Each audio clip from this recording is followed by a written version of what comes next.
Good morning बच्चों। Glow of physics में आप सबका स्वागत है। प्यारे बच्चों, आज का जो हमारा टॉपिक है वो है पी एन संधि डायोड एक पूर्ण तरंग दृष्टकारी के रूप में फुल वेव रेक्टिफायर। बहुत ही ज़्यादा महत्वपूर्ण है बच्चों। यदि आप बोर्ड परीक्षा के छात्र हैं तो ये आपको 2 या 3 मार्क्स का पूछा जाता है बच्चों। तो प्यारे बच्चों, यदि आपने चैनल को सब्सक्राइब नहीं किया है तो आप चैनल को सब्सक्राइब कर दें, बेल आइकन को प्रेस करते हुए नोटिफिकेशन ऑन कर दें ताकि समय समय पर आपको ग्लो ऑफ फिजिक्स द्वारा उपयोगी वीडियो मिलती रहें। पुनः लिए चलते हैं बच्चों आपको पीएन संधि डायोड एक पूर्ण तरंग दृष्टकारी के रूप में फुल वेव रेक्टिफायर। प्यारे बच्चों, जब हमने अर्ध तरंग हाफ वेव रेक्टिफायर पढ़ाया था बच्चों, रेक्टिफायर, तो बच्चों इसमें हुआ क्या था, इसमें एक डायोड लगा था। इसमें हाफ वेव रेक्टिफायर में एक डायोड कार्य करता है बच्चों। और प्यारे बच्चों, आपने देखा होगा कि इसमें क्या होता है कि रुक रुक के इस प्रकार से एक अर्धचक्र में तो धारा बहेगी, ये देखो बच्चों, और एक अर्धचक्र में धारा नहीं बहेगी। तो इस प्रकार से ये देखिए, एक अर्धचक्र में धारा बही, ये देखिए एक अर्धचक्र में धारा बही, दूसरे अर्धचक्र में यहाँ पे धारा नहीं बहती है। फिर जब दूसरा चक्र आता है तो उसके एक अर्धचक्र में धारा बहेगी और एक अर्धचक्र में धारा नहीं बहेगी। इस प्रकार से रुक रुक के क्या बहती है, धारा बहती है। और ये जो है आपको रुक रुक के धारा देता है। अब हमने क्या करना है, इसका निवारण करना है। प्यारे बच्चों, आपने देखा होगा कि जो पी एन संधि है, ध्यान दीजिए बच्चों, जो पी एन संधि डायोड है, ठीक है बच्चों, जो पी एन संधि डायोड है वो अग्र अभिनति पर किस पे काम करता है, अग्र अभिनति, अग्र अभिनति, फॉरवर्ड बाइसिंग, फॉरवर्ड बाइसिंग पर ही इसमें धारा बहती है बच्चों, ठीक है। और जो पश्च या उत्क्रम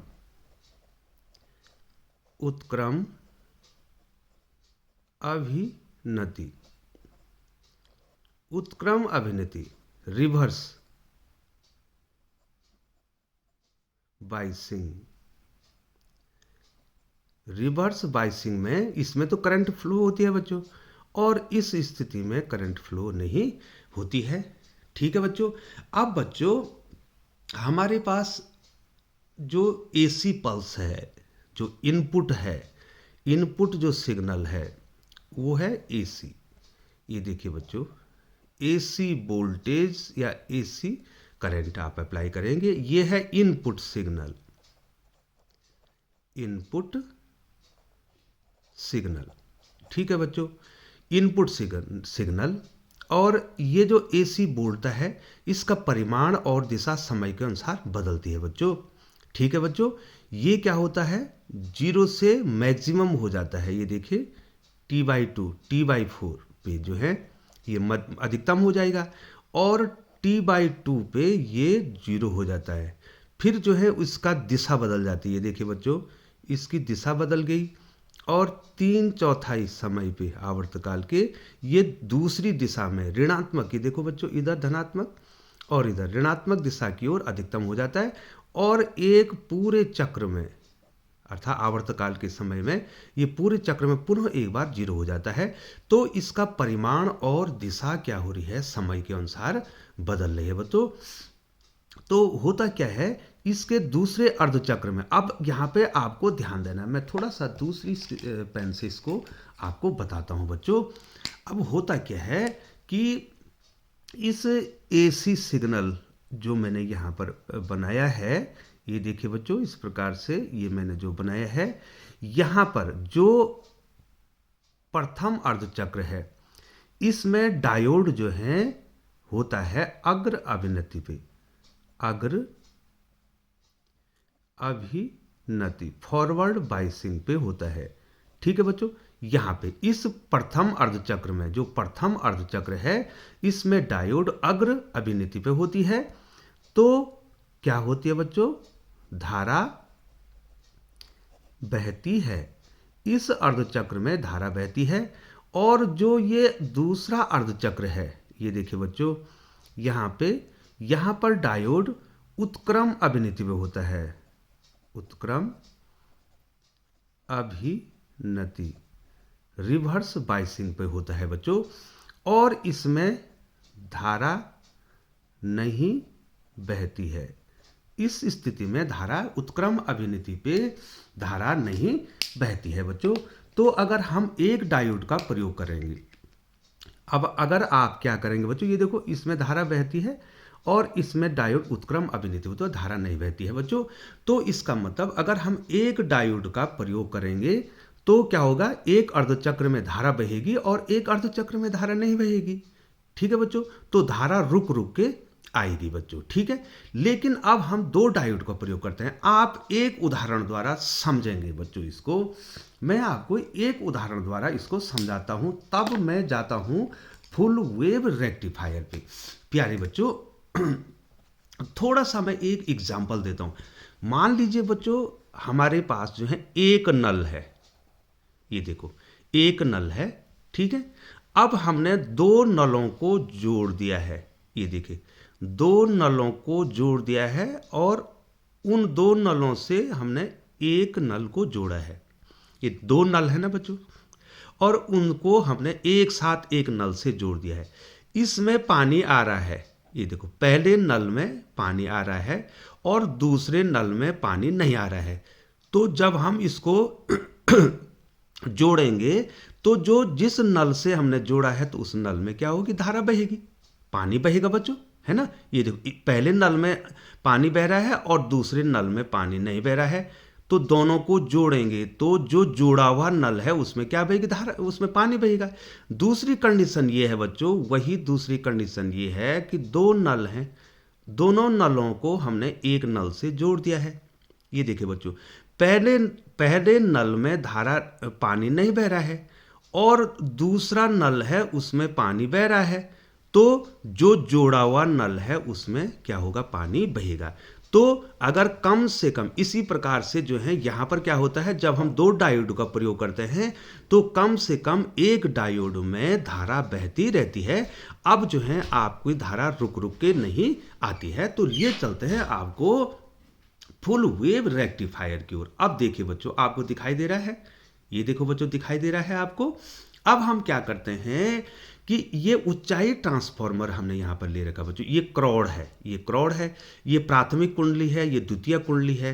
प्राथमिक कुंडली में फेरों की संख्या कम है, द्वितीय कुंडली में फेरों की संख्या ज़्यादा है। तो प्यारे बच्चों आप बताओ ये कैसा ट्रांसफार्मर में, देखो बच्चों आर जो है परिणमन अनुपात होता है NS/NP, NS/NP। और ये जो है ऊंचाई के लिए इसका मान 1 से ज़्यादा होता है। ये ऊंचाई के लिए, ऊंचाई के लिए 1 से ज़्यादा होता है और अपचाई के लिए इसका मान 1 से कम होता है, अपचाई। ठीक है बच्चों, अब बताओ बच्चों, अगर द्वितीय कुंडली में इधर देखो 1 से ज्यादा, ये R 1 से ज्यादा कब आएगा बताओ बच्चों, NS/NP है। अगर NS ज्यादा होगा और NP कम होगा तो ये 1 से ज्यादा आएगा। अगर NS और NP बराबर हो जाएंगे बच्चों तो ये 1 नहीं हो जाएगा। ठीक है, तो NS का मान NP से ज्यादा होगा तो ये देखो ये ऊंचाई हो जाए, यहाँ है ना NS का मान ज्यादा, 1 2 3 4 5 6 7 और ये 1 2 3 है, तो NS का मान NP से ज्यादा है। तो ये कैसा ट्रांसफार्मर है बच्चों, ऊंचाई ट्रांसफार्मर। इतना तो आ गया। अब हम क्या करते हैं बच्चों, एक ऊंचाई ट्रांसफार्मर की प्राथमिक कुंडली पर क्या करते हैं, प्रत्यावर्ती बोल्टता आरोपित करते हैं, जिसको हमने रेक्टिफिकेशन करना है। इसके करस्पॉन्ड जो धारा, इस प्रत्यावर्ती निवेशी बोल्टता के करस्पॉन्ड जो प्रत्यावर्ती धारा मिलेगी, उसको हमने डीसी में बदलना है। प्रत्यावर्ती धारा को डीसी में बदलना है तो हम प्राथमिक कुंडली पर लगा देंगे। जो इनपुट वोल्टेज है उसको प्राथमिक कुंडली पे लगा देंगे, और द्वितीयक कुंडली, ये द्वितीयक कुंडली देखो एनएस, द्वितीयक कुंडली का जो ए और बी सिरा है, दिखाई दे रहा है, ए सिरा और बी सिरे को हम जो है पी क्रिस्टल डायोड के पी क्षेत्र से जोड़ देंगे। ये दिखाई दे रहा है बच्चों, ए और बी सिरे को हमने पी क्षेत्र से जोड़ दिया। अब दोनों के एन सिरे को, ये दिखाई दे रहा है, इसका भी ये देखिए एन सिरा और इसका भी एन सिरा को हम क्या करते हैं, एक लोड प्रतिरोध से जोड़ते हैं, जिससे कि हमको क्या लेना है, निर्गत वोल्टेज लेना है। और इस लोड प्रतिरोध और इसी का संबंध हम क्या कर देते हैं, इस ट्रांसफार्मर की जो कुंडली का मध्य भाग है, जिसको कि हम शून्य विभव पे मानते हैं, यहाँ पे बीच में इसको ले लेते हैं बच्चों। ठीक है बच्चों, और यहां से हमको निर्गत वोल्टेज मिला। अब होता क्या है बच्चों, ध्यान दीजिए बच्चों, ध्यान दीजिए। यहाँ पे जो पहला अर्धचक्र है, इधर देखिए, मैं आपको लिए चलता हूं ऊपर, ये देखो बच्चों, ये पहला अर्धचक्र है और ये दूसरा अर्धचक्र है। तो पहले अर्धचक्र में क्या होता है, ध्यान दीजिए बच्चों, अब ध्यान देना, अब पूरा ध्यान देना आपको। प्रत्यावर्ती वोल्टेज या प्रत्यावर्ती धारा के पहले अर्धचक्र में क्या होता है, ये ए जो है धनात्मक विभव पर होता है। किसके सापेक्ष, इस एम के सापेक्ष धनात्मक विभव पर होता है। और उसी समय क्या होता है, जो ये दूसरा डायोड है, अब देखो बच्चों, जब ए धनात्मक होगा इसके सापेक्ष, तो इस डायोड, ये डायोड D1, ये देखो डायोड D1 है ना, ये डायोड D1 जो है अग्र अभिनीति पे होगा। और उसी समय जो है उसके पहले अर्धचक्र में, जब ये ए सिरा प्लस पे है, धन विभव पे है इस एम के सापेक्ष, तो ये बी क्या होगा, ऋण विभव पे होगा। किसके सापेक्ष, एम के सापेक्ष। तो दूसरा डायोड क्या होगा, उत्क्रम अभिनीति पे होगा। क्या होगा, उत्क्रम, ये उत्क्रम अभिनीति पे हो गया। और ये क्या हो गया, पहले अर्धचक्र में अग्र अभिनति, ये अग्र अभिनति पे हो गया और ये उत्क्रम अभिनति पे हो गया। तो डायोड D1 में क्या होगी, धारा बहेगी। ये देखो पहले अर्धचक्र में, अब ध्यान दीजिए बच्चों, यहां देखिए बच्चों, पहले अर्धचक्र में, ये देखो बच्चों, पहले अर्धचक्र में क्या होगा, डायोड D1 में धारा बहेगी। और उसी समय जो दूसरा अर्धचक्र है, अब इधर देखिए, ध्यान दीजिए, दूसरे अर्धचक्र में क्या होगा, ये ए क्या होगा, ये पहले अर्धचक्र में हुआ। दूसरे अर्धचक्र में ये ए सिरा जो है एम के सापेक्ष ऋण विभव पर होगा। तो ये किस पे होगा, दूसरे अर्धचक्र में ये किस पे होगा, उत्क्रम अभिनति, ये दूसरे अर्धचक्र में उत्क्रम अभिनति पे होगा। ठीक है बच्चों, ये पहला में दिखाई दूसरे। और दूसरे अर्धचक्र में जब ये ए सिरा एम के सापेक्ष ऋण विभव होगा, तो उसी समय क्या होगा, ये बी सिरा क्या होगा, धन विभव होगा। अब ये किस पे होगा बच्चों, अग्र पे होगा, अग्र अभिनति पे होगा। तो किस डायोड में धारा बहेगी बच्चों, दूसरे अर्धचक्र में ये उत्क्रम D1 उत्क्रम अभिनति पे हो गया, तो इसमें धारा नहीं बहेगी। और किस में धारा बहेगी बच्चों, D2 में धारा बहेगी। ठीक है बच्चों, तो क्या होगा, इस डायोड D2 में क्या बहेगी, धारा बहेगी। अब देखो बच्चों, अब धारा रुकेगी नहीं, अब जो है धारा रुकेगी नहीं। ये देखो बच्चों, पहले अर्धचक्र में तो किसमें धारा बह रही है, डायोड D1 में, वो अग्र अभिनति पे है। और दूसरा डायोड तो उत्क्रम है, तो डायोड D1 में धारा बह रही। दूसरे अर्धचक्र में किसमें धारा बह रही है, डायोड D2 में धारा बह रही है। तो देखो बच्चों, यहां से यहां तक पूरा हमारा एक चक्र हो गया, तो बच्चों अब क्या हो रहा है, लगातार धारा बह रही है। ठीक है बच्चों, अब जो है जो DC, अब आपने AC, ये देखो बच्चों, ये AC है, ये देखिए ऊपर वाला, और AC को आपने DC में बदल दिया बच्चों, क्योंकि DC की फ्रीक्वेंसी नहीं होती है। ये आवर्त गति नहीं करता है। इसका परिमाण और दिशा समय के अनुसार नहीं बदलती है। तो जब उसका परिमाण और दिशा नहीं बदलेगी तो उसकी फ्रीक्वेंसी नहीं होगी, अर्थात 1 सेकंड में कोई चक्कर नहीं लगाएगा, ठीक है बच्चों, न तो उसकी आवृत्ति होगी, ठीक है। और इसकी आवृत्ति AC की जो आवृत्ति होती है वो होती है 50 साइकिल प्रति सेकंड, लेकिन DC की कोई आवृत्ति नहीं होगी बच्चों, इसलिए DC को आप ट्रांसफार्मर में नहीं लगाते हैं बच्चों, ठीक है बच्चों। DC सर्किट में ट्रांसफार्मर काम नहीं करता, AC में करता है, क्योंकि वो अन्योन्य प्रेरण के सिद्धांत पर कार्य करता है। ये अलग सी बात है, ये आपको वहां बता दिया।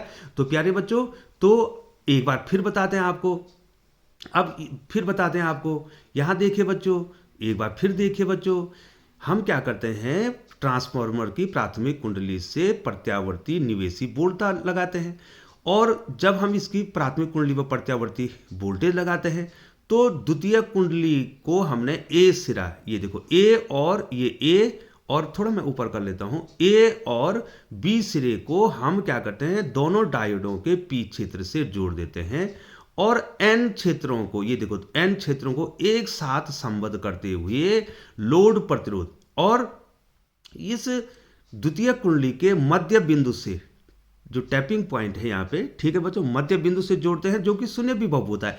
अब क्या होता है, इस प्रत्यावर्ती विभव के पहले अर्धचक्र में, ये देखो पहले अर्धचक्र में ए सिरा एम के सापेक्ष धन विभव होता है, तो डायोड D1 अग्र अभिनति पे होता है और इसमें धारा बहती है। उसी समय जो है क्या होता है, जो बी सिरा है पहले अर्धचक्र में वो ऋण विभव होता है इस एम के सापेक्ष, तो ये उत्क्रम अभिनत्व होता है, और डायोड D1 में धारा बहती है पहले अर्धचक्र में और D2 में नहीं बहती है। दूसरे अर्धचक्र में ये ए सिरा ऋण विभव होता है एम के सापेक्ष, तो ये उत्क्रम अभिनति होता है, और ये बी सिरा धन विभव होता है, तो डायोड D2 अग्र अभिनति होता है, तो इसमें धारा बहती। तो पहले अर्धचक्र में D1 में धारा बहती है और दूसरे अर्धचक्र में D2 में धारा बहती है। इस प्रकार पूरे चक्र में जो है धारा बहती रहती है, और धारा अब रुक रुक के नहीं बहती। ये देखो बच्चों, पहले अर्धचक्र में डायोड D1 में धारा बही, दूसरे अर्धचक्र में D2 में धारा बही, पहले अर्धचक्र में D1 में धारा बही, दूसरे अर्धचक्र में D2 में धारा बही। तो इस प्रकार से आपको कंटिन्यूअस ये जो है धारा मिलती रहती है, ठीक है बच्चों। तो अब हमने AC को किस में बदल दिया है बच्चों, पूर्ण रूप से DC में बदल दिया है। तो बच्चों रेक्टिफिकेशन आ गया, रेक्टिफिकेशन आ गया बच्चों। रेक्टिफायर क्या करता है, AC को किसे कहते हैं रेक्टिफायर, जो डायोड AC को DC में कन्वर्ट करता है, उस डायोड को आप क्या कहते हैं, रेक्टिफायर कहते हैं, और या दिष्टकरण कहते हैं, और इस क्रिया दिष्टकारी कहते हैं, ठीक है बच्चों। और इस क्रिया को आप रेक्टिफिकेशन कहते हैं, ठीक है बच्चों। रेक्टिफिकेशन क्या हो गया बच्चों, AC को DC में बदलना। तो प्यारे बच्चों, यदि आपने चैनल को सब्सक्राइब नहीं किया है तो बच्चों चैनल को सब्सक्राइब कर दें, क्योंकि जो है बच्चों अगर आपने नोटिफिकेशन ऑन कर रखा है, बेल आइकन को प्रेस कर रखा है, तो समय समय पर आपको उपयोगी वीडियो मिलती रहेंगी। और इसके बाद बच्चों जो मैं दूसरी वीडियो बताने वाला हूं, उसमें आपने LED पढ़ना है बच्चों, और जेनर डायोड पढ़ना है, और ये जेनर डायोड आपको 2 नंबर में पूछा जाता है। और यदि आप PCM ग्रुप के छात्र हैं या ZVC ग्रुप के छात्र हैं, तो निस्संदेह जो है बच्चों आपको अग्रेतर जो है कंपटीशन देना है, वहाँ जो है आपको ये छोटे छोटे पॉइंट आपको पूछे जाएंगे बच्चों, और हम आपको डिटेल से जो है ये वीडियो देते रहेंगे। तो अगली वीडियो की प्रतीक्षा में, और आपको बता दूं कि अगली वीडियो जेनर डायोड की होनी है, जो कि एवलांस ब्रेकडाउन पर कार्य करता है, उत्क्रम अभिनीति पर कार्य करता है। तो प्यारे बच्चों, चैनल पर बने रहने के लिए पुनः आपका धन्यवाद। इसी प्रकार से ग्लो ऑफ फिजिक्स को ग्लो करते रहिए और सब्सक्राइब करते रहें, और चैनल पर बने रहने के लिए पुनः एक बार आपका बहुत बहुत धन्यवाद।